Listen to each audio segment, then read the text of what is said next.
Glory to the eternal living God. Blessed be the day that the Lord has made to use the operations of your hands, to use your pathway in this day to be able to set a judgment over the faces and men and women on this earth, to uplift people, to give people hope, to praise he who lives forever and knows all things, but to reach down that bit of love, that bit of empathy, the bit of sympathy that this world needs so much.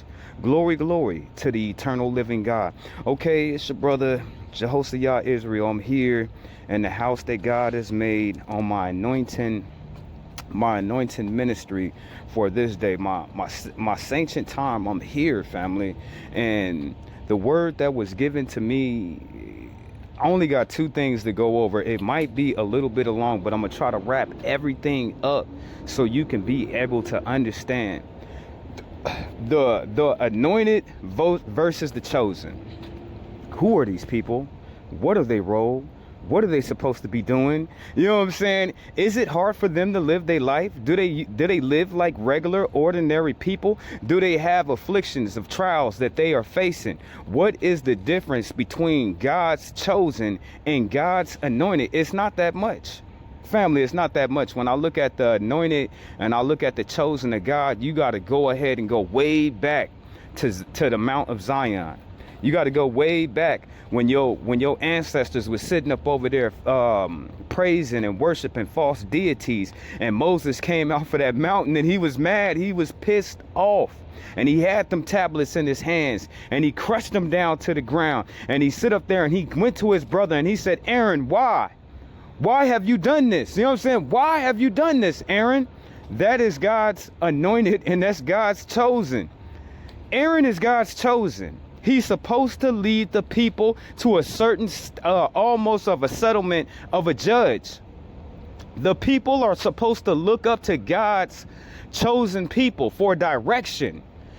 They're supposed to look up to the chosen to see how they are supposed to operate, the things they're supposed to say, the things, how they're supposed to live their life. All the people look up to God's chosen people, but the anointed is the ruler. He's a bit of he or she is a bit of a ruler, an emperor. You know what I'm saying? Just like Moses was to the people. It's the same thing. The anointed is God's pick to lead the people. And you'd be like, what do you mean, Jehoshaphat? You just said the chosen was to lead the people, but you seen the symbolic relationship between Moses and Aaron. Whatever Moses told Aaron to say, or remember, Aaron was supposed to be Moses' mouthpiece. Moses was supposed to be God's mouthpiece. So they're dualistic. They're almost the same, family. There's not that much difference in the chosen to the anointed, but you gotta look back at that relationship that Moses had with his brother. You know what I'm saying? That is the chosen, and that is the anointed. Everybody know that Moses was anointed over all the people. All the people looked up to Moses. Yes, they did. But Moses spoke Aaron spoke for Moses. So you can't have the chosen without the anointed. You can't have the Lord's anointed without the chosen, family. They're almost one and the same. How do you know that you are chosen by God? He will put you in a seat of isolation. If you're a chosen one, God is going to isolate you from every single thing. And in that point of time, just like with God anointed, he's going to separate them from people. He's not going to allow them to intermingle and mingle with people and situations. The chosen people that God has chosen, they don't like the normal things in the world that everybody else like. They don't talk like the regular people. They don't speak like the regular people. They don't want nothing placed of this world inside of them. They don't want that. Good morning. Good morning. They don't operate the regular way that people operate. They don't have the things in this world. Well, they have them. They just don't want them. They do not want to comply to the way that the world is. This great isolation. God, he sits the chosen And he sits the anointed in a seat of operation of isolation. And you might say, like, what do you mean, Jehoshaphat? He doesn't want the world to taint in these individuals. That's why when you see them always by themselves. You always see them alone. Why? Because God don't want these relationships that's going to further take them away from the pathway that he has already laid them down. He doesn't want people to be a stumbling block and a snare against his chosen people or his anointed ones. He doesn't want them. You got to remember, the anointed, he sets the president, he or she, they set the president in what the chosen are supposed to operate in. The chosen, they have to operate in that form because the people are looking up to them for guidance.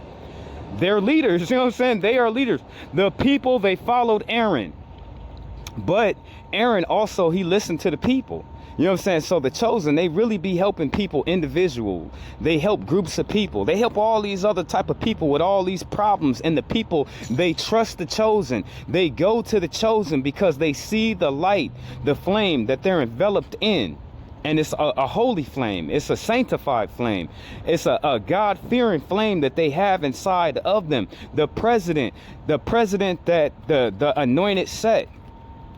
God, I put that man or that woman in isolation so he or she can hear God's voice plainly. Just like I'm gospeling and preaching the truth to you in this day of Jesus Christ, I'm preaching the truth of you. God, he put them in a place of isolation just so they can, just like the chosen, so they can hear him correctly on what he is asking of them, so there can be no doubt in what he is saying to them. God's voice speaks more louder. It roars more louder than the world outside. Now, this isolation, this great isolation that he sends the chosen through, he does not want other people's stuff that they have, the sin that they give in, to tainting his chosen people. He don't want that because they're the leaders of the people. As you look at the true children of Israel, they are only allotted to do evil for 40 years. My brothers and my sisters, we are coming on a brink. We're coming on that brink. We've been doing evil since like the 80s. You know what I'm saying? The 80s, the 90s, 2000, the 2010, 2000, the 2025. It's going to be a great turnover with our people to where we're going to be righteous. And God is going to vindicate us by giving us power over our people to lead our people. You know what I'm saying? We as chosen people, we can only give in to sin and evil for so long before God wipes it. We always have 40 years of peace.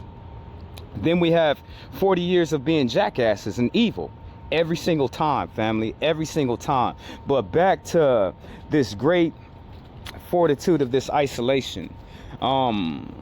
Just like a diamond, family, you know, a diamond is made through pressure. You got to get them rocks and you got to squeeze them and squeeze them and squeeze them and squeeze them and put all that damn pressure with them two boulders together to form a rock.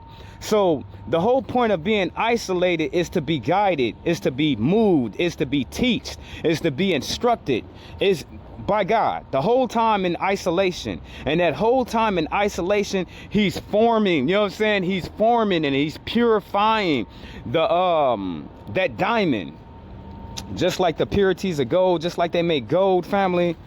It'd be 100% gold. But then after they melt it again to refine it, it took off certain percentages out of that gold and it only left 99.9. That's why God sends us into isolation to purify and